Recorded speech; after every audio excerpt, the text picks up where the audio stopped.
আমার স্বামী ঘর থেকে বের হওয়ার সময় তাকে আমি বলেছিলাম আসার সময় আমার জন্য একটা ক্রিম এনো। সেই কথাটা আমার শাশুড়ি পাশ থেকে শুনে ফেলেছিল। আমার স্বামী যাওয়ার পর আমার শাশুড়ি আমার চুলের মুঠি ধরে আমার মুখের দিকে তাকিয়ে বলল, লাগাও, আরো বেশি করে ক্রিম লাগাও, এই রূপ দেখেই তোমার ছেলের মাথাটা খেয়েছো। আমি মুহূর্তেই ভ্যামাচাকা খেয়ে গেলাম। বিকেলে আমার ননদিনের মাথায় তেল দিয়ে দিচ্ছিলাম, তার পাশেই আমার শাশুড়ি বসে বসে পান খাচ্ছে।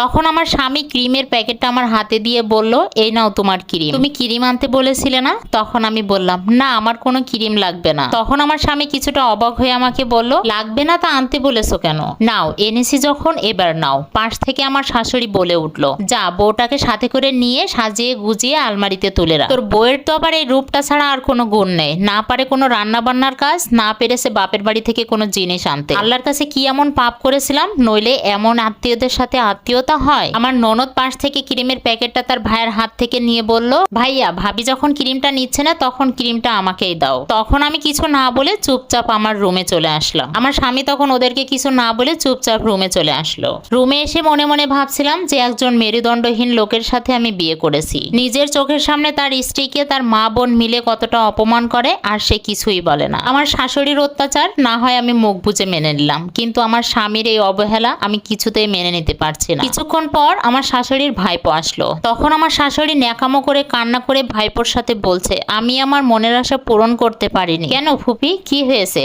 আমার ছেলেটাকে একদম গরিব ঘরে বিয়ে করিয়েছি, নিতান্তই গরিব, দিন আনে দিন খায়। আমার ছেলেটার জন্য কত বড় বড় ঘর থেকে সম্বন্ধ এসেছিল, শেষে এই মেয়ে তার রূপ দেখিয়ে তাবিজ করে ছেলেটার মন ভুলিয়েছে। আমার ছেলেটাকে একদম পাগল বানিয়ে বিয়ে করলো। কিছুদিন পরে আমার ননদিনীর বিয়ে ঠিক হলো। আমার শাশুড়ি আমাকে চাপ দিচ্ছে আমি যেন আমার বাবার কাছ থেকে 1,00,000 টাকা এনে দিই ওনার মেয়ের বিয়ের জন্য।